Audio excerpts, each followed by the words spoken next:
Топ тема, добро вечер. Аерозагадувањето повторно почнува да руши рекорди, како и потсетувањето на алармантната статистика дека од 17 до 19% од вкупната смртност е резултат на компликации предизвикани од неквалитетот на воздухот. А отсуството на мерки и негрижа останува константа за сите и локални и централни власти, без оглед на политичката боја со која што тие се менуваат. До кога се ќе биде само на апели, празни зборови и добро напишани стратегии, кои што никој не сака или не може или не знае да ги спроведе. А каде е причината? Одговорите вечерва ги бараме во дебата со моите гости, екоактивисти и сите по случајно и членови на општинските совети. Невена Георгиевска, два иницијатива и член на советот на Скопската општина Карпош. Добро вечер и добро дојдовте. Горијан Јовановски, Зелен хуман град, член на советот на град Скопје и автор на апликацијата Мој воздух. Добре дојдовте за вас. И онлайн го имаме Ѓорѓе Танушев од Струмица, екоактивист на Здрава Котлина и сега советник во општина Струмица на Стигај. Добро вечер и за вас, Танушев. Горијан, би почнал со вас со разграничување на она што деновиве е актуелно, како наближува зимата. Ние ги враќаме дебатите за загадениот воздух, а фокусот на граѓаните е кон различните апликации. И сега, што е она што најчесто го цитираме и најчесто го гледаат граѓаните, 1, 2, 5, 7, 20 во светот, што мери покажува IQR, што Мој воздух, а што информативниот портал на Министерството за животна средина тогаш кога е во функција, односно тогаш кога се во функција мерните станици. Мислам дека сме согласени сите дека Скопје и другите градови низ Македонија сме далеку на врвот на тие листи на најзагадени градови, дали тоа би било во Европа или можеби на глобално ниво. И мислам дека со или без апликации ние тоа веќе го чувствуваме самите. Како граѓани се навикнавме да излеземе надвор и да го осетиме веќе загадувањето. Можеме да го разликуваме од кога има магла, бидејќи веќе нашиот нос е привикнат на тоа. И мислам дека нема ни потреба да гледаме дали сме ние на прво, на пето или на 10-то место, кога извештаите од Европската унија велат дека над 5000 граѓани годишно го губат животот во оваа држава од аерозагадувањето. Ако тоа не ни е знак дека нешто грешиме, дека имаме негде проблем, без разлика дали сме на прво, пето, шесто или 183-то место, мислам дека имаме ние сериозен проблем кој што, како што самиот рече, со години, ако не и со децении, го занемаруваме или едноставно не сме желни да го решиме.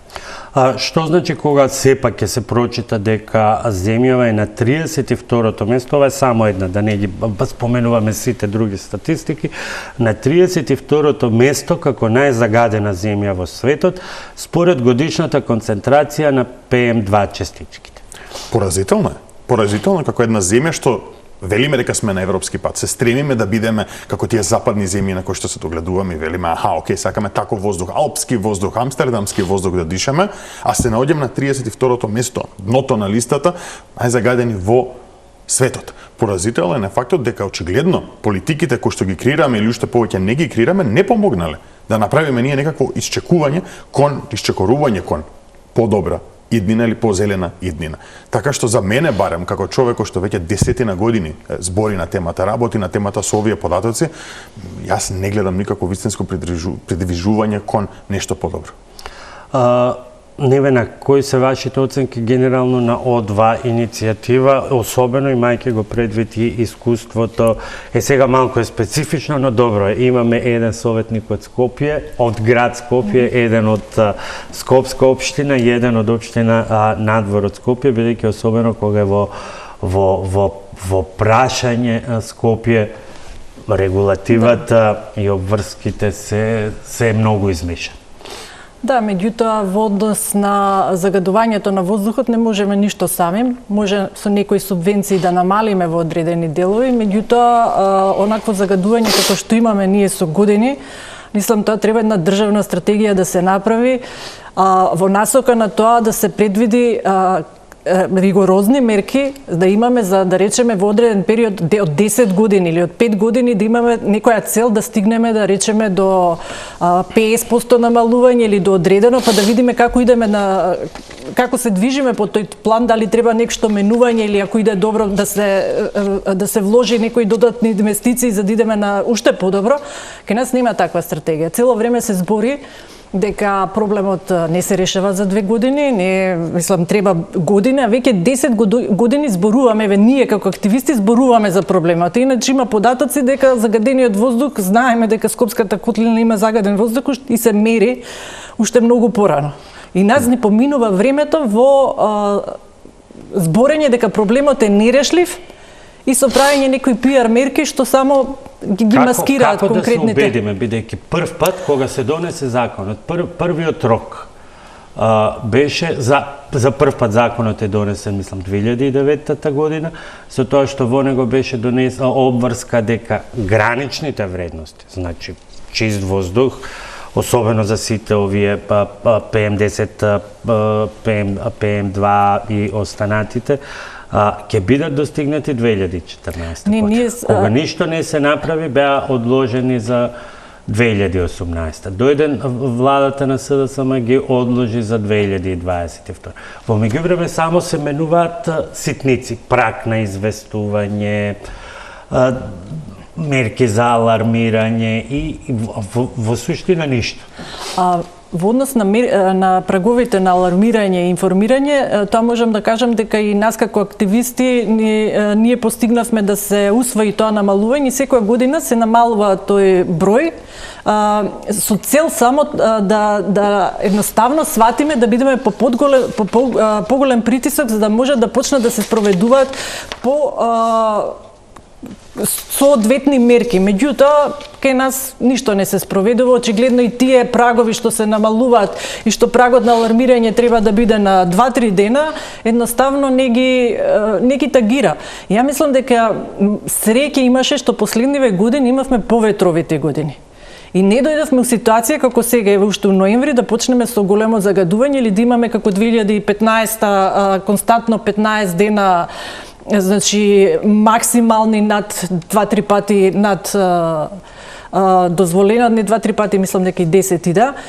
И малце властиве се опуштија, дури и преди изборите на двете најголеми партии беше заштита на животната средина веќе негде не беше во примарните цели. Значи, еве и ВМРО, ДПМН се обврза дека ќе основаат зелен фонд на Македонија, значи така беше спомнато програмата, во најбрз можен рок ќе се формира таков фонд каде што сите такси земени во однос на загадување ќе идат во тој фонд и ќе имаме повеќе средства во однос на тоа да се спроведат повеќе мерки, меѓутоа сега никој не спомнува за таков фонд. И сега меѓу она што го говорат партиите во предизбори и она што го работат кога се на функција, без оглед дали на централно ниво, дали на локално ниво, дали во соработка централна и локална власт, како што впрочем треба, доволна илустрација е следнава.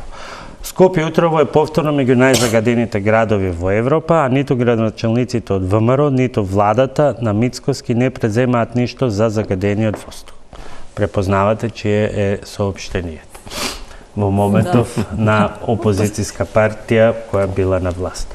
Скопје со денови е најзагадениот град во Европа, а меѓу 10 најзагадени во светот. Проблем со загадениот воздух имаат и Битола, Струмица, Кочани, Куманово и други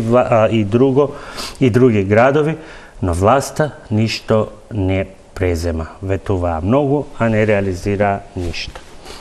ВМРО ДПМН во опозицијски денови за СДСМ.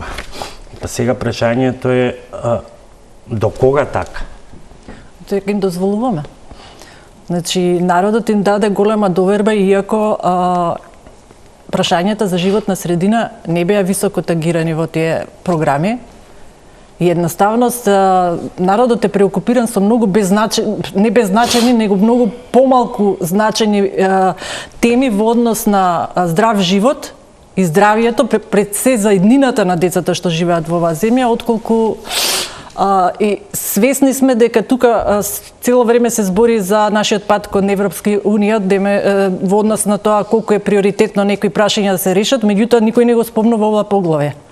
Ние сме толку далеку со ова поглаве, мислам да буквално да не постои ни едно вето, ние поради тоа поглаве и корупцијата во правосудниот систем ние не можеме да влеземе во Европска унија. Тоа е проблем што никако да го сватиме дека тоа е едно, кога велат едно од најскапите се во навистина во право, бидејќи бара многу инвестиции. Јас не се обидов, пробав, но намерно не издвоив цитати од последниот извештај на Европската комисија, затоа што само ќе ги оптоваруваме гледачите, бидејќи внатре буквално се е нула. Почнувајќи генерално од целиот концепт за менаџирање на животна средина, квалитет на воздух, индустријски отпад, третман на она што е граѓански отпад, значи никако да се види таа сплотеност и поврзаност на сите тие елементи. Немаме бидејќи ја мислам дека не ни го гледаме тоа како една целина. И тоа ми е шокантно мене, бидејќи не треба да си експерт за да разбереш дека ние живееме во еден екосистем во кој што сите работи се поврзани едно со друго. Ако ти го загадиш воздухот ќе ја загади почвата, ако се загади почвата, тоа ќе прелее во подземните води, ќе се загади водата. Ние се наоѓаме во еден циклус во кој што ние никако да тргнеме еден сегмент да го решиме за да го спречиме тој циклус да иде, камоли све друго. И како што кажам, извештаите на Европската унија година по година покажуваат дека ние не сме мрднале. Ние сме заглавени во мртва точка. Ние збориме за пречистителни станици, ние збориме дека ќе поставиме повеќе сензори, ние дека ќе справиме со депонии, дека ќе решиме едното и другото. Ништо, тоа на крај ние не сме виделе. И што ќе биде после повторно кога читаме нова изјава од нова партија кој што ќе рече гледаш сега овие пред мене или после мене или зад мене не направи, ама ние. Ама се навикнаа дури да си ги препишуваат изјавите, па јас им најдов. За долгорочно подобрување на квалитетот на воздухот потребен е ангажман на администрацијата на централно и на локално ниво, малите и големите бизнес предпријатија, како и на сите други граѓани. И тука ова има точка и продолжува ние како министерство, ние како влади, тоа се копи-пейст изјави кои што секој ги зема, но ако беше Скопје, Битола, Тетово, сега таа листа се шири и на градови за кои што дури Берово, што го сметавме дека е Берово, дури и Струмица. Хајде одиме во Струмица. Танушев со години веќе, иако го немаше градот, сега го има. Еве оној дел колку можат екоактивистите кога се во улога и на советници би го почнал со вас. Има една одредба од законот која што предвидува и казнени, дури казна, глоба за градоначалниците и вели секоја година до ресорното министерство се должни да достават извештај. И сега они доставуваат само извештај за преземени или наводно преземени мерки, но законот вели за колку успеале да ја намалат загаденост. Еве ќе почнам прво од вас, бидејќи кај Скопјани ќе најдеме на проблем која општина за што е надлежна. Вие сте ми почиста ситуација во Струмица. Сте видели ли таков извештај досега? И како екоактивист, и како советник? Значи, таков извештај треба да се прави. Ние во Струмица дури усвоивме и уште чекор понапред. Два пати во годината таквите извештаи да бидат јавно достапни на граѓаните и еднаш во годината да има јавна трибина со сите инспектори и граѓаните да можат да прашуваат директно, да ги прашуваат инспекторите, и тоа е влезено во локалниве прописи. Советот го изгласа тоа, но за се уште не се. Да, сега доаѓаме до вистинското прашање. Кога го изгласа Советот и дали е спроведено? Бидејќи за да се изгласа нема проблем и на Горијан им прифатија 19 препораки за во Скопје, ама ништо немаме видено. Значи, дали се спроведува? Значи тоа беше во август 2022 година, но се уште се нема спроведено, мора да кажем. Вистината е таа. Инаку Струмица, ќе ве коригирам, е најзагаден град во Европа. Зборувам од Македонија. Зошто? Затоа што во ова што го сега цитиравте, Скопје се разбуди со овие пикови, истиот тој сервис IQ Air, што е швајцарската компанија што ги има на располагање тие информации, ја има рангирано Струмица како 7-ми најзагаден град во Европа за цела 2023 година. Значи тука не се работи за пикови, него се работи за континуирано цело време. Така што 2 места подолу е Тетово, а Скопје го немам во првите 15. Така да морам да со жалење да констатирам дека сепак Струмица е најзагаден град во Македонија. На што се должи тука доаѓаме до нешто многу необично. Компаративните предности на Струмица во однос на другите градови е тоа што Струмица не е така голем град. Струмица нема толку многу возила како другите градови. Струмица нема тешка индустрија. Струмица, сите јавни институции се гасифицирани, ние имаме вертикална гасификација. Еве, набавивме и електрични автобуси, има јавен превоз, најнови. Но сепак остануваме најзагадени цело време. Каде се причините тогаш, бидејќи сите овие чекори на вистина, особено околу гасификацијата на јавните институции, мора да се признаат како предност на овој град кој што досега не го направил никој друг, например Скопје, главната гасоводна мрежа минува низ центарот, доаѓа до стара железничка, меѓутоа нити еден нов објект, нити едно училиште за жал не е приклучен на неа.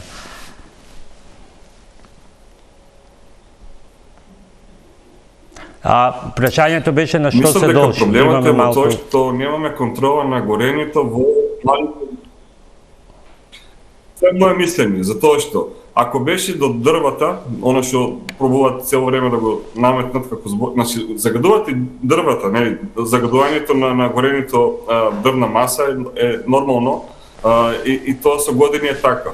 Но знаете што, тоа било и порано, но не мирисало на пластика, не мирисало на отпад и тие работи. Кај нас мирис. Од друга страна, може би тука добро е да се веќе постави прашање до самото јавно предпријатие шумско стопанство за тоа какви дрва испорачуваат, нели? Но тоа не е основниот проблем, јас пак ќе кажам. Струмица се грее 40% на струја, 60% на дрво. Значи, во сите овие параметри, јас сакав да ја видам студијата што направи UNDP, за да направам компаративна анализа помеѓу градовите, бидејќи Струмица навистина има предности, но се уште нема. Таа методологија мене ми е многу интересна, сакам да ја видам, но ја нема. Сметам дека загадувањето доаѓа од неконтролираната индустрија. Затоа што независно дали се работи за Б или за инсталации кои што работат само со елаборат, сите тие загадуваат и ние во изминатиот период ги сликаме еден по еден, значи правиме цел колаж на слики како истекуваат огромни количества на чад кои што не би требало да биде така и нема кој да ги контролира. Струмица има само една инспекторка и таа има работа премногу. Ни треба повеќе инспектори за таа работа. Но ни требаат инструменти. Како може еден инспектор да утврди загадување на располагање ниту буџети од акредитирана лабораторија, ниту пак има инструменти. Значи не може. Оно што може да го направи да се ослоне само на тоа што ќе го поднесе самиот оператор, а тоа не секогаш значи дека е така. Значи нема независно увид во нештата и нема начин како тоа да се провери.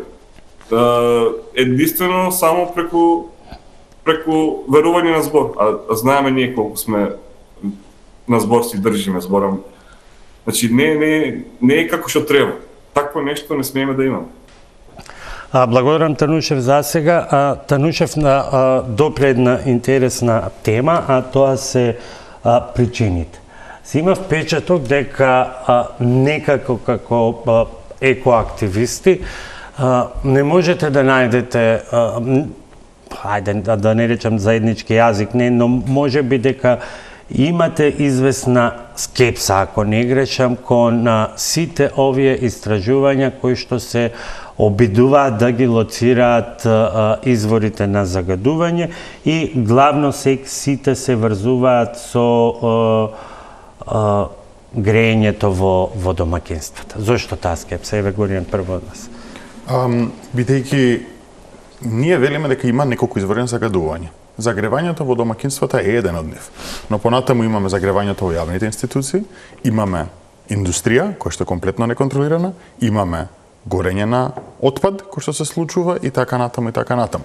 И сега ние ако направиме студија во одреден момент и направиме мерења во одреден момент и речеме окей, според овие мерења сега кога сме ги правеле во одреден период, најмногу честички доаѓале според нивната анализа од одреден тип на согорување, ние не може да знаеме дека тоа е континуирано цело време така.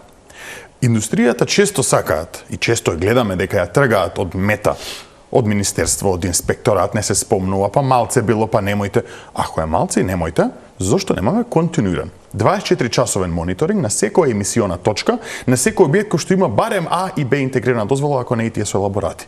Континуирано, јавно мерење на секој час, на секој 15 минути, за да видиме точно колку тие објекти во целост загадуваат или не загадуваат и според тоа веќе ќе може да кажеме, окей, еве го уделот, импактот на индустријата. Бидејќи тоа е многу полесно мерливо и контролирано, за разлика од ајде да идеме сега на секој домаќинство да му поставиме на оџаците. Секако и домаќинствата се што гори загадува. Секој горење, секој процес на горење загадува. Ама ако ние немаме точна бројка, увид контрола 24/7, тогаш многу е тешко да излеземе и да кажеме аха, окей, ама од овде уствари доаѓа, а овие не ги гледате, тие се окей, тие се на страна. Затоа ние упорно инсистираме, кога се издаваат тие елаборати, кога се издаваат тие интегрирани дозволи, обврзи ја таа фирма да мора да постави мерни станици на сите емисиони точки и континуирано јавно достапно да се гледаат тие вредности кои што доаѓаат од нивните издувни гасови. Сметате дека овие 21 плюс она мобилна една мобилна што шета по потреба не ја даваат вистинската слика? Не може да дадат, премалку се. Значи тие станици кои што окей, кога функционираат добро, ама прашање прво кога функционираат, зашто често знаат да се надвор од функција, да се расипани. Јас баш утринава, тоест вчера гледав, имаше околу 10 сензори кои што не работе, ако не и повеќе, на станици низ Македонија. Што значи дека прво се многу малку, не може да покријат целата територија. Имаме градови без официјални мерни станици, во Скопје имаме 5, 6, 7 мерни станици кои што повторно не се доволно да ги покријат сите точки за ние убаво да ги лоцираме изворите, па се сведуваме ние како активисти да поставуваме наши волонтерски индикативни мерни станици, па тука да се расправаме дали била таа точна или дали била таа грешна. Ако државата навистина сака да ги открие загадувачите, ќе се постави многу гушта хипермрежа на сензори и многу лесно ќе се види окей од тука е таму и веќе нема граници. Нема Горијан рекол, Невена рекла, Ѓорѓе рекол или министерот рекол. Податоците ќе кажат. Ама додека ние немаме таква хипермрежа со официјални мерни станици и се задржиме на 20-тина, што е смешно, 20-тина не можат Скопје да го покријат, камоли цела Македонија. Ние се вртиме во круг и ќе правиме анализи, ќе правиме и ќе се докажуваме. А 5000 граѓани умираат. Јас не се согласувам баш многу дека ние сме скептици во однос на индустријата. Еве ги имам податоците, значи она што ние го имаме од овие истражувања, тие покажуваат дека на горење дрвни производи, значи отпаѓаат од 30 до 60% во зависност од месецот и од градот. Значи во најладните месеци има значи за согорување од дрвна маса, значи не само од дрва, тука спаѓаат и палети кои се помешани со обично и со лепаци, со такви, бидејќи немаме стандард за палетите, значи 50 до 60%. Тоа е во месеци кога имаме загревање. На собраќајот отпаѓа од 12 до 16%. Не, од 12 до 16% отпаѓа на нафта и мазут. Значи можеме да кажеме дека одгредени од индустриите што се греат на нафта. На сопраќај отпаѓа од 11 до 14% и тоа се зема како позадинско урбано загадување. Додека кај собраќајниците веќе поголемо 34% е загадувањето. И сега во летните месеци, пролетни кога немаме грејна сезона, значи индустријата има удел од 19 до 49%, каде на мазот и нафта отпаѓа 9 до 26%. Потоа на пролет најголем удел има горење на разен отпад на отворено, 19 до 35%. Тоа е јесен, би рекла. почвена градежна прашина од 4 до 46%.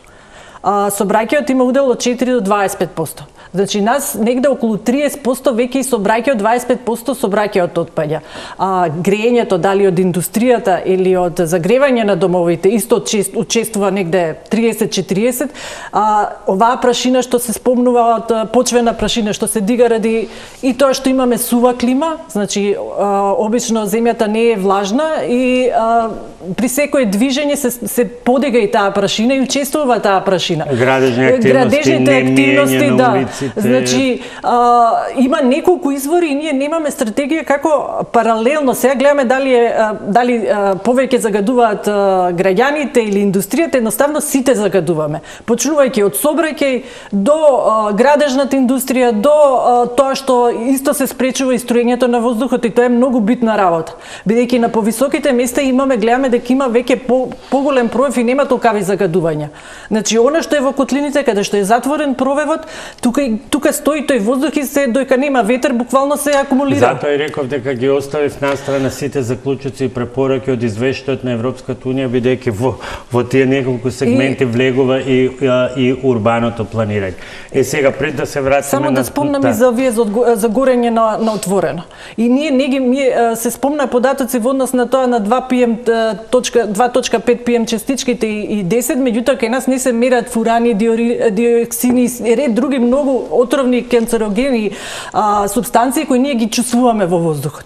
Тоа е она горење на отворена површина, значи топење кабли во Скопјево, постојано го имаме тоа, значи алармираме и едноставно не знам како не се направи на контрола и на локална ниво и на централно ниво. Значи едноставно чекаат некој од граѓаните да собере храброст, бидејќи граѓаните се навикна па само слики ставаат, не се јавуваат на телефоните или некојаш не се достапни. Едноставно имаат инспектори нека излезат на терен. Како ние како граѓани ги гледаме и обично се скоро секогаш истите мести, а не постапуваат така да речеме да имаат еден систем или камери или редовни контроли да ги откријат. И кој ќе ги откријат све се сведува на тоа, немаат лични карти, малолетници се, немаме што да правиме. Значи не може ние да не можеме како држава да се справиме со горење што е најтоксично, првенствено за тие што го прават. Некојаш го прават деца. И ние едноставно не ги заштитуваме тие деца со тоа непостапување. А колку, особено Скопје, пред да се вратиме пак на Струмица, е проблематично од аспект на поделеноста на тие надлежности, особено сега во овој мандат, Горијан, сме во една специфична состојба на комплетна блокада на градот и на сите градски институции. Вие сте креатор на апликацијата, приврзаник на новите технологии, значи јасно е дека нити може да се вработат доволно инспектори кои што ќе стигнат и ќе ги има насекаде, но тука модерните технологии, наблюдувањето со дрон, со камери, ова што вие го споменавте, инсталирање на јавно пристапни мерни станици кај носителите на АИБ интегрирана дозвола, дека може да даде резултат. А зошто нема слухи за тоа? Искрено веќе не ми е јасно. 10 години помина, од кој што ние како активисти и повеќе некои луѓе се тука и 15 и 20 години зборат на темава. И немаме ние мрднато. Значи, еве ние како Зелен хуман град имаме поднесено толку многу предлози до град Скопје. Дел од нив ќе бидат изгласани од страна на советниците. Дел од нив нема ни самите советници да ги изгласат. Тие што ќе се изгласат, градот ќе се произнесе дека е ненадлежен. Ќе каже, најшто, за дел од овие јас не сум надлежен, за другиот дел веќе се во фаза на имплементација. Ние не сме видели еден резултат. Ние не сме виделе едно нешто од сителото тоа да биде применато. И да, точно, имаме многу мал број на инспектори. Тие инспектори едва и може да постигнат на еден или на два повици, а камоли на сите други кои што се пријавуваат. Кога ќе искочат тамо, не знаеме ни точно како се измерило целото тоа. Дали имало можност за корупција, дали немало, дали имало можност за заплашување на тие инспектори. Ако ја вклучиме технологијата во независно континуирано мерење, ти не можеш да го потплатиш серверот или дронот. Не можеш да го заплашиш серверот или мерната станица и да речеш аха, ќе те повредам тебе доколку не можеш. Ние мораме да присвоиме овие нови начини доколку сакаме лимитираните капацитети кои што ги имаме или компрометираните капацитети кои што ги имаме на инспекторите да ги замениме со нешто со кое што ќе биде нивна алатка, нивна помош и ќе може да го прави целото тоа. Јас знам дека имаат и одредени проекти кои што се развиваат во моментот. Треба да се креираат и веб страни кај што граѓаните директно ќе пријавуваат загадување, па со слика, па инспекторот ќе може да следиме дали излегол, дали го казнил целото тоа. Тоа беше еден проект што знам дека се уште е во изработка и се обидуваме да го лансираме. Но проблемот е дека ако ние не ги прифатиме овие нови технологии, туку упорно сме заглавени во старото очигледно не дало резултат. Очигледно. Танушев, што е тоа што како препорака стои во плановите на Струмица, Скопје веќе некако ние во овој период, што и да се каже, е навистина во овој мандат џабе, поради релациите на градоначалниците и градоначалничката и испреплетените надлежности, но кај вас состојбата е чиста. Се знае, одговорноста е на градот, одговорноста е на Советот, останува на средствата и креативноста да се дојде до донации, бидејќи буџетските средства за оваа намена за жал се многу мали.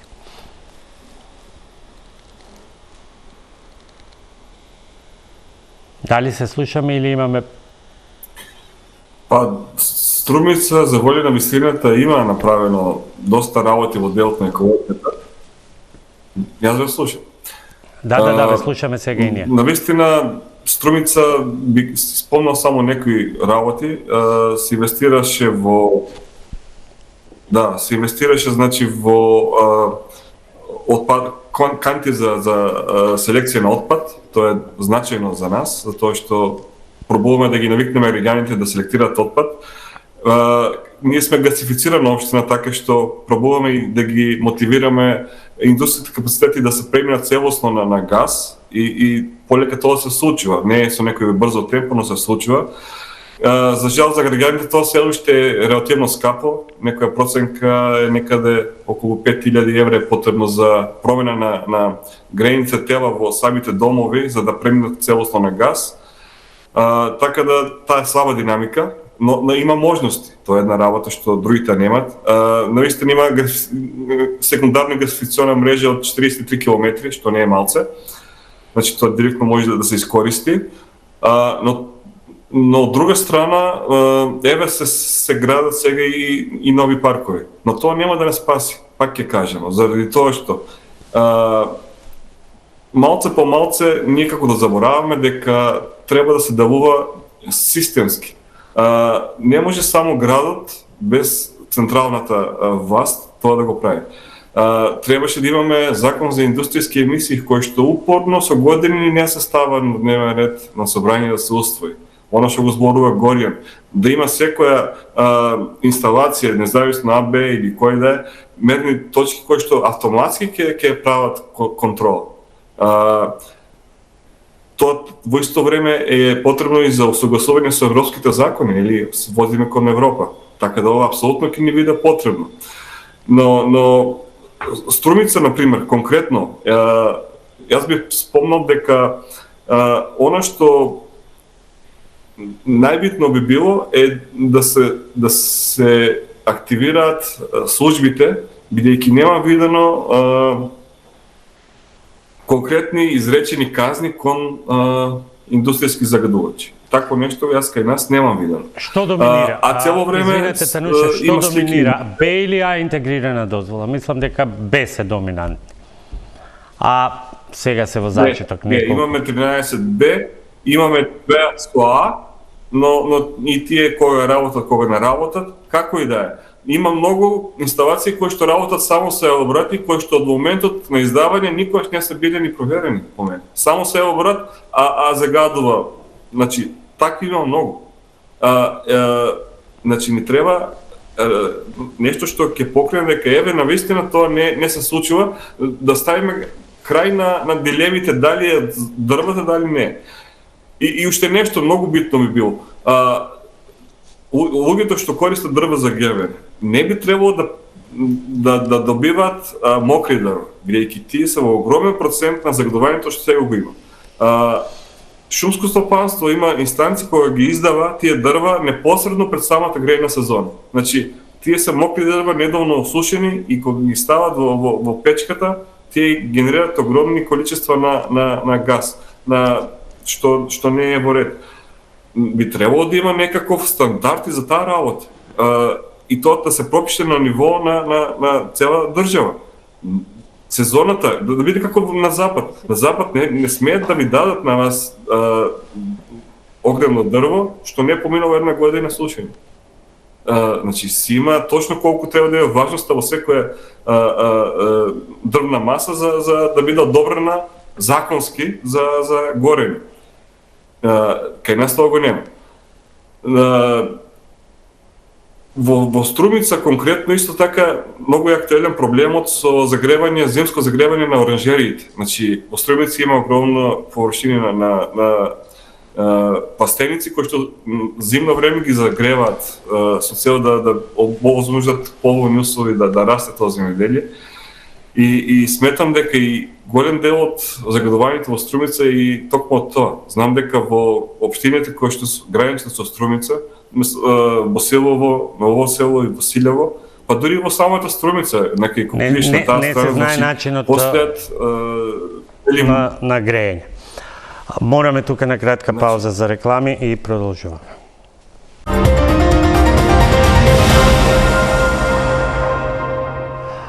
Пред да продолжиме со дискусијата, би сакал да погледнеме една изјава за истражување кое што денеска го промовираше UNDP и кое што опфаќа училишта во неколку македонски општини. Сознанијата се исто така страутни, а тоа е дека нашите деца во училиштата и во градинките исто така дишат загаден воздух. Да ја слушнеме изјавата на деканот на Штипскиот универзитет, воедно и предводник на ова истражување. Ова е една од првите истражувања направени за истражување на квалитетот на воздухот во затворени простории. Веројатно сте информирани дека истражувањето е дел од проектот за справување со загадувањето на воздухот во 5 општини, кој што е имплементиран од организацијата од UNDP и со финансиска поддршка на Шведска во градовите Гостивар, Куманово, Струга, Струмица и Кавадарци. Ние успеавме во овој период, во период од скоро една година, да согласно методологијата препорачана од Светската здравствена организација да направиме анализи на квалитетот на воздух. Денеска ќе ги видите целосните резултати. Генерално имаме сличен проблем како што е проблемот со амбиентниот воздух. Доминира, односно го надмируваме дозволениот лимит на суспендирани цврсти честички, другите загадувачи беа во прифатливи граници, гасовите и биоаеросолите, така што за разлика од другите активности, тука имаме повеќе можности за справување, почнувајќи нели од системи за вентилација до едноставни организациони мерки, како што се носење на обувки или облека наменета само за затворениот простор на училишта, до подобра хигиена. Верувам ќе се зборува на овие теми подетално за време на оваа презентација и сигурен сум дека и тука мора да преземеме мерки, бидејќи воспитно-образовниот процес за да се одвива мора да имаме и здрава средина во која што се и децата и наставници. Генерално нема директна поврзаност. Значи во зимскиот период кога надвор се екстремно високи концентрациите не пробиваат во целост во внатрешниот воздух. Денеска имаме малку посовремени, односно подобра изолација, енергетска ефикасност на објектите, нема директна поврзаност помеѓу внатрешниот и надворешниот воздух. Иако и имаме поврзаност не директна, во текот на зимата имаме помали концентрации внатре, но во текот на летото имаме повисоки концентрации внатре од надворешниот воздух.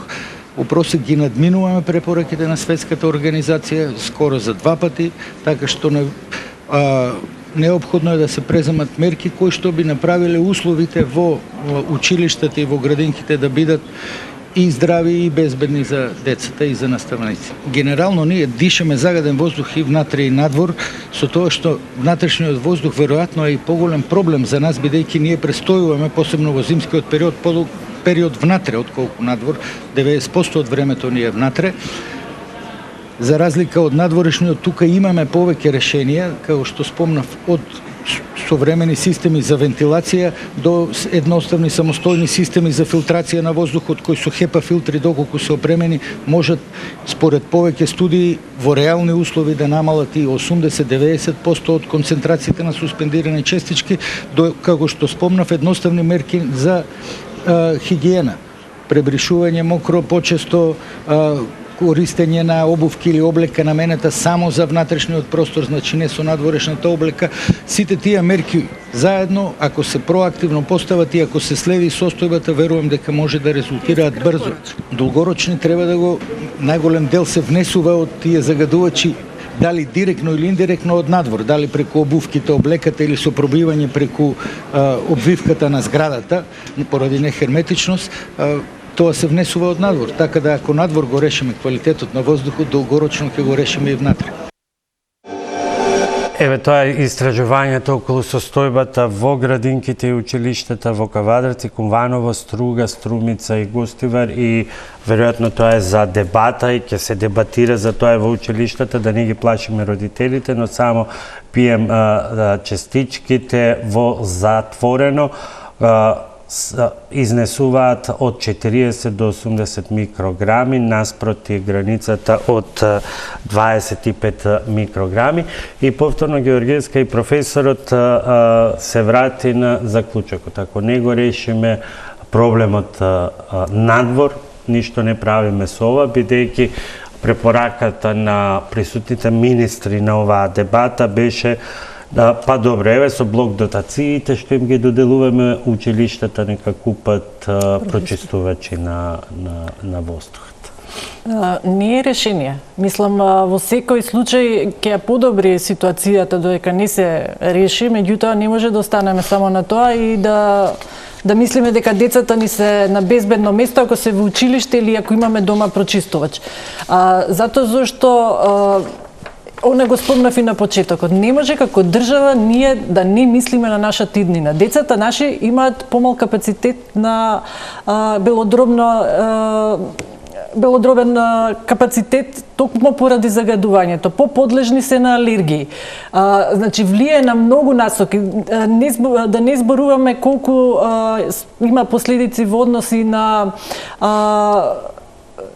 предвремени пораѓаи, неплодност и ред други работи. На сите тие работи ние не размислуваме какви имаме последици, колку тоа не го чини здравството и нас како држава, а од друга страна не се ни обидуваат да направат една стратегија и како еднаш за секогаш да почнеме да го решаваме, не само да збориме колку е голем проблемот. Значи, професор доктор Мирјана Диванска од Институтот за јавно здравје денеска на разговор за вестите на Телма вели дека како директна последица на проблеми предизвикани од загадениот воздух, тоа се околу 3400 луѓе годишно до 4000 или 17 до 19% од вкупната смртност. Зошто овие податоци од вкупната смртност само за смртноста, за заболувања, за другите тоа е дополнителна анализа. Како ова никого не алармира и кој е оној основен сет на мерки што би морали да го видиме, бидејќи податоците се загрижувачки, само еве не комплетно за екологија, но новиот буџет за воздухот, само 166 милиони во новиот буџет се изворни буџетски средства, дополнително 1,2 милиарди денари се заеми и 1,6 милиарди се донации. Јасно е дека сами не можеме овој проблем да го решиме, меѓутоа ова е огромен диспаритет на средствата кои што се одвојуваат од буџетот наспроти она што го бараме или го молиме како донација. Дури еве ние у Карпуш успеавме да одвоиме поголем буџет за животна средина, меѓутоа освен садење, садници, зеленило, поставување на вештачки треви на игралиштата кај децата во училишните дворови, требаше се набават и мини мерни уреди за да можат инспекторите да одат на терен и да лоцираат, меѓутоа мислам дека тоа не се спроведе, така да некогаш и кога имаме и добра стратегија и средства, ако нема волја тоа да се спроведе, Значи остануваат на крај во животна средина и толку малку што имаат, некогаш тие средства не ги потрошуваат и тие се пренаменуваат при крајот на сосема некои други работи. Едноставно нема волја да се решат работите. Едноставно, сакаш да решиш, ќе најдеш начин. Не може секогаш да оставаме дека не можеме да најдеме, не можеме малолетните лица или тие што немаат лични карти, се е тоа промена на закони. Законот зашто не можеме да спроведеме или да се убедиме дека мора да спроведуваме сет мерки кои што се основни. Ние веќе заборавивме на ова, нема да се расправаме со градската администрација дали се мијат или не се мијат улиците, бидејќи сите гледаме дека не се мијат улиците. А никој до сега не се реши на она, ако е проблем и кога е проблем со обраќајот, налепниците исто не се реализира. Налепниците не се реализира. Од друга страна, за да се реши социјалниот мир, се попушта те со увоз на автомобили, те со увоз на автобуси. Еве, немаме ни автобуси. Значи, сега не можеме на луѓето да им поднудиме алтернатива, значи да не се трошат, да не идат со возила кога е најзагадена, нема алтернатива, ние немаме превоз. Значи, автобусиве буквално се десеткувани она што е на улиците. Значи, ние идеме дури во многу полоша ситуација од претходните години. Дека еве тоа Ѓорги што го спомна за законот за индустријски емисии. Значи со години не се ставаат, кој ќе се донесе тој закон, пак има некако одреден број на години кога индустријата ќе треба да се преориентира и пак изгубиме уште 10 години. Едноставно не можам ни јас да сватам, бидејќи се работи за деца. Дали нивните деца, на тие што ги носат тие одлуки, што не се загрижени, живеат тука или не живеат, или не им е план да живеат децата тука. Тогаш не можеме да збориме ние за патриотизам или некои други побитни прашања, кога овие основниве прашања што се однесуваат на здравието на граѓаните и на здравието на идните генерации. Буквално се гледа на што се сведуваме, нема никакви мерки, мерките се сведуваат на инвертори, а што се оние што нема да идат на инвертори? Значи, потоа се садат дрва,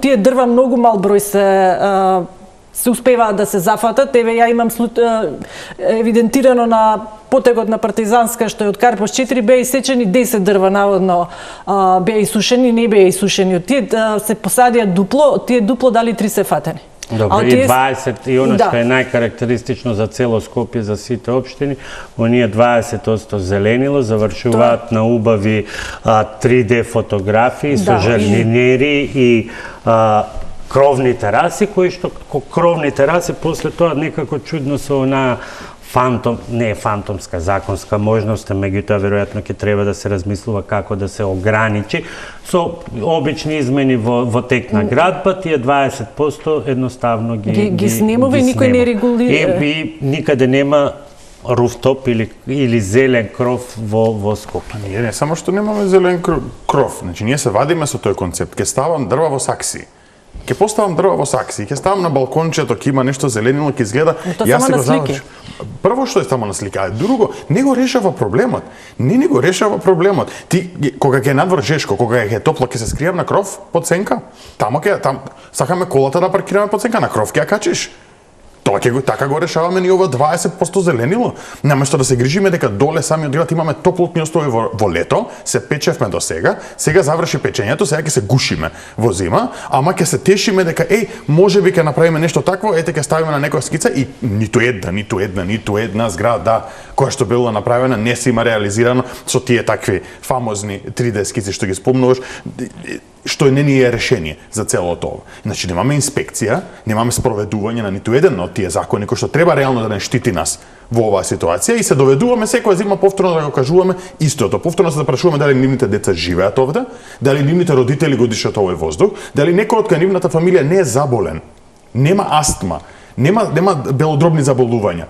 Ова влијае на све, влијае на срцето, влијае на репродуктивните органи. Знаеш колку потешко е да се зачне плод во ваква. Значи има студии кои што го покажуваат истото. Младите, ние сме засегнати од ова. Ако планираме да правиме ние фамилија, нема да можеме.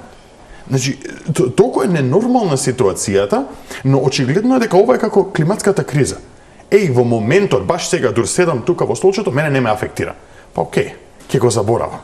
Не ми е ладно, не ме тепа, не ме ништо, окей сум, ќе го заборавам. До кога? Да, ма Скопје го има и тој проблем и со урбаното планирање што во голема мера го нарушува оно што значи генерално квалитет на живот, бидејќи вие не знаете ако денеска купите стан и имате одреден поглед кон три дрвја или кон не знам, кон водно, кон Скопска Црнагора, дека по 3 месеци нема да гледате во дневната соба на соседите. Точно, ние немаме никаква концептно урбано планирање. Значи, целото тоа зелено нас ни е изгубено. Тие воздушни коридори кои што Скопје бил иницијално планиран да ги има, бидејќи се наоѓаме во котлина, ги затнавме максимално со згради, само во висина да сиде, не дај Боже случајно градот да сватиме дека толку може да собере во котлината и дека треба може да се прошириме надвор.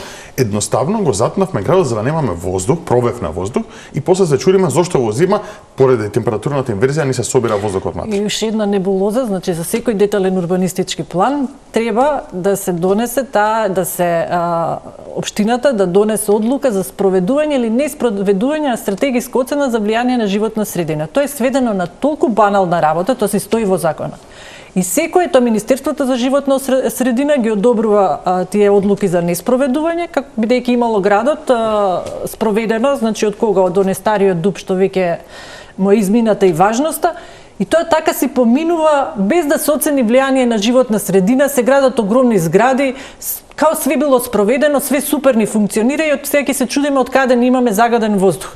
И тоа со години, 15-20 години се гради така, се искористува целата површина за градба, бидејќи квадратот градежна затворен простор носи многу повеќе пари отколку паркот. Па не, јас се обидувам да ги шетајки низ Скопје да препознавам каде се тие зелени површини кога голем дел од зградите со терасите буквално надвиснуваат над самите улици. Нема, дури во Бутел имам видено зграда каде што зеленилото на фасадата е од пластика.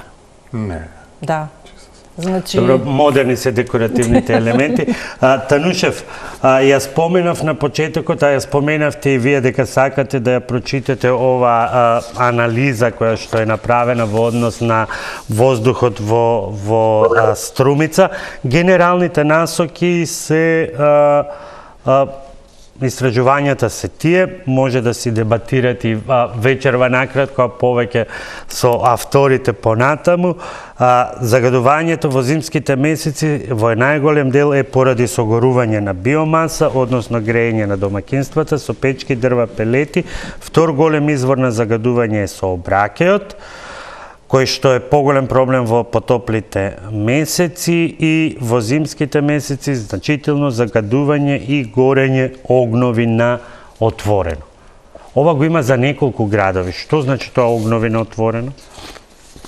Тоа значи, оствари горење на депонии, како што добро знаеме што значи, барем во Струмица оваа година имаше рекорден број на депонии што гореа. Почнувајќи од таа полуофицијалната на Шапкар, што е, кај Добрашинци. Значи, јас лично бев таму, се отров буквално во чадот, во маглата, во пластиката што гореше таму, чисто за да привлечеме внимание, да снимаме видео во живо, што за да дојде некој да ги гаси тие работи. Таму се фати после и шумата и стана тоа огромно жариште на се и сешто. Но секојдневно горат депонии во населените места, значи по селата, во блиску градовите. Како што доаѓа, му текнува некој да гори за да вади бакар, тоа се гори и никој не го сопира. Едноставно сите ќе сликнеме на Facebook и тука завршува се. Нема нито едно нешто да се рече дека се постапило, се казнило. Ние уствари си патиме од корупција. Значи, не сакаме да си ја сработиме. Зошто го викам тоа? Зошто нашите соорѓани кога одат во западниве земји, таму најнаш се толку дисциплинирани, толку се како што треба, зашто има закон. Кај нас нема закон, почнувајќи од сите нас, од локалните власти, од централните власти, од луѓето што треба да го спроведуваат тој закон, инспекторите, Значи, ние не си ги спроведуваме работиве, а бараме потоа да имаме чист воздух. Или било што да ни биде добро. Не може така да се понашаме. Јас ги знам резултативе што ги спроведува од анализава. И таму нормално вика цело време дека 30% од дрвјата, од загадување со горење, и тука има нешто, да. Но никаде не се спомнати зошто и лете и зиме имаме горење.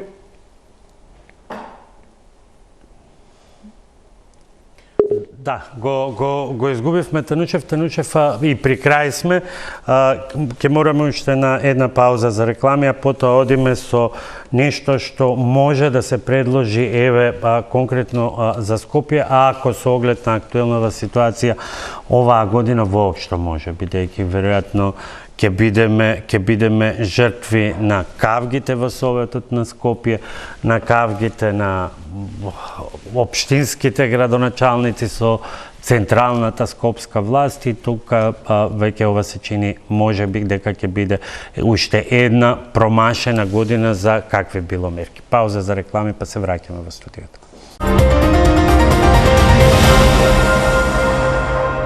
И бидејќи во Скопје главниот збор, покрај тоа што го прават општините, го има и градот Скопје и Советот на град Скопје, за да не биде дека за загадувањето говориме само во зима. Зелен хуман град, мислам дека е ова во јуни некаде усвоена иницијативата со 19 препораки, некои ги спомнавме, некои изгледаат бараат пари, бараат фазно планирање, малку научно преоптимистички за Скопје, но како и да е. Во овие околности ќе имали спроведување барем на едно? Нема. Значи, тие 19 мерки беа донесени на едно од првите граѓански собранија што беа направени тука. Значи, се формираше граѓанско собрание од над 60 на граѓани од различни етнички групи, од различни демографски групи, кои што дојдоа заедно и со помош на експерти од индустријата, експерти од енергетиката, експерти од транспортот, ги составија овие 19 мерки, беа многу повеќе. 19 ги тангираа град Скопје, а другите беа препратени до соодветните министерства, значи на национално ниво. За жал, иако ние ги доставивме до Советот и Советот ги усвои, од градот добивме одговор за дел од овие ние не сме надлежни, другиот дел веќе се имплементирали или биле во фаза на имплементација. Ние ниту имаме виден резултат дека нешто тоа навистина е имплементирано, а тие кои што не се надлежни, ние тоа треба да го правиме, да креваме раце, или да речеме во ред, бидејќи ова го тангира и делот од град Скопје, јас ќе направам заедничка соработка со градоначалникот на општина Карпос, со министерот, со некој друг град можеби, и заедно ќе пристапиме кон креирање и решавање на овие проблеми. Значи, ние една од работите кои што мислам дека устата пена ни фати зборејќи тоа е отпадот, кој што е и дел од целото ова загадување, конечно град Скопје постави 2 компостари за биоотпад.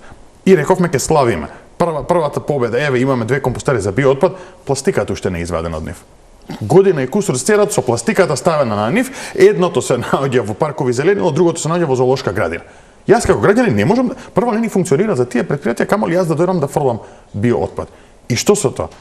Што сме постигнали со тоа? Така што јас не верувам дека оваа администрација може да спроведе што било од сите тие мерки, тоест, не верувам дека сака да спроведе. Они може да спроведат. Ама очигледно дека не сакаат, бидејќи поминаа 3 од овие 4 години овој мандат, и ништо не се спроведе за да се намали загадувањето во град Скопје. Невена, интересни се податоците. Често е актуелно, бидејќи влијае на вкупната цена на електричната струја генерално, и тоа дали ќе дојде ако Скопје нема парно, меѓутоа податоците се загрижувачки. Само 69.000 домаќинства во Скопје, што е некаде 1/3 од населението, е приклучено на централно грејење. Во државава, ако гледаме, според последните податоци од пописот се некаде 590.000 домаќинства. За жал, го изгубивме Танушев со врската, спомена дека еве Струмица има 43 км секундарна мрежа, меѓутоа тоа скапо. Скопје интензивно се развива. Скопје се силува од градење, практично во ниту една нова зграда, ниту има, ниту пак некој помислил да стави обврска за мрежа за поврзување на газ, а од друга страна упорно го слушаме примарната мрежа, газ за конектор од едно од друго место, да не го спомнувам пак веќе постојната мрежа која што за жал не ја користат ни државни институции. И за жал, ја не знам дали постои зграда толку енергетска ефикасна како што се иде во Европа, да буквално нема потрошувачка на енергија, да е толку и енергетски ефикасна, да создава енергија за своји потреби, да не ја испушта надвор и да нема потреба или еве кога не се вклучуваат на централната градска мрежа, топлотна мрежа, тогаш треба на некој начин самата зграда да биде обезбедена за грејење или со топлотни пумпи или со соларни енергии, меѓутоа тоа не го прават. Зошто не е едноставно кога ќе дојдеш во такви квадрати за купување, тука си обезбеден енергетски дека немаш дополнителни инвестиции. Меѓутоа не се гради, затоа зашто вака е поедноставно да се помалце се вложува, квадратот расте и без тоа, секој гледа да си ги земе парите од денес за утре, не гледа што ќе се предизвика и она што го спомнавме и претходно. Да, но од друга страна се става подпис на обврски. Например, во планот за раст е предвидено дека тој кој што и сега постои, сертификат за енергетска ефикасност на секој ново изграден објект од крајот на 2026-та ќе биде обврска за сите. Владата, например, пак се обврзала дури дека ќе донесе и таму напишено, кога ќе се објави ќе видат сите, дека мора да донесе 3-годишен план за да почне со реконструкција на сите објекти на државните институции во рокот 3 години. Сега, дали покрај сета мака што ја чувствуваме, само условно стапот од надвор може да не натера на нешто? Па не верувам дека ни тоа, затоа зашто еве пред минатиот месец Европска унија донесе уште по декларации за уште пониски вредности за амбиенталниот водност на загадување на амбиенталниот воздух. И еве, ние уште тапкаме во место, камоли па и да дојдеме на она загадување што сме го планирале, да речеме да се намали во одредени граници, тие граници ќе бидат високи во однос на тоа што во Европа се презема све пониско загадување. Последно прашање за двајцата, што ни е чарето како до пред година-две да се надеваме само на ветар? Мислам, дали сме на тоа оставени како граѓани, инаку решенија имаме, ние стратегија имаме за извоз. Немаме една таква стратегија која ќе биде на национално ниво во однос на намалување на аерозагадувањето. Значи, стварно треба да седнат стручни лица, професионалци и било која влада да се обврзе дека тоа ќе се спроведува. И да се оди точно по тие чекори како што е предвидено. И да си земеме обврска и ние како граѓани, и за граѓаните, и за индустријата, и за политичарите што ги носат одлуките, дека од тоа нема отстапување. Ама ние знаевме колку години за јаглеродната такса, што ќе влијае на конкурентноста на нашите производи и сега молиме да ни ја укинат. Затоа што нити државата, нити пак бизнисот направил нешто свесен дека ова пенкало ќе чини многу повеќе ако... Од сетова излегува дека оние што не водат години наназад, едноставно не мислат за иднината на оваа држава, мислат на сосема други работи. И нека го имаат предвид ова гласачите кога ги заокружуваат ливчињата, затоа зашто на крај пак граѓанинот е крив. И граѓанинот си ги носи своите последици од луките и од она што не се спроведува. Никој не прашува во програмите како ќе се реши ова прашање или она прашање и кои гаранции ги имам да се реши. Се наметнуваат проблеми што се многу помалку страшни од ова што ни се случува. Горе. Аз ќе поддржам Неве на тоа што рековме. Иницијално сакав да кажам да политичарите или оние кои што го водат овој систем да се чукнат малце во глава за да размислат што е, но претпоставам тоа е чукање во шупливо, така што ќе треба да се чукнеме ние како граѓаните во глава и ние да кажеме, окей, ќе се вртиме во круг, Истите луѓе ги враќаме назад на позиции, истите групи, истите партии ги враќаме назад на позиции, кои што со години ни покажува дека не се способни да го решат овој проблем со загадување, склоп други проблеми. Ако ние упорно се очекуваме дека со истите действија ќе добиеме различен резултат, онда може и ние треба да се чукнеме како граѓани во глави да речеме, окей, нормално ли е ова што го бараме, што го правиме и што очекуваме некакви други резултати. Така што идат избори, може малце да се запрашаме што правиме овој пат. Ви благодарам што вечерва бевте мои гости, вам почитувани, ви благодарам за вниманието, го добивме Танушев на крај, но Танушев се извинувам, следниот пат ќе мораме во живо, некако вечерва не ни беа наклонети, интернетот не ни беше наклонет, денеска така е цел ден. Во секој случај ви благодарам и на вас. Благодарам. Почитувани, вам ви благодарам за вниманието.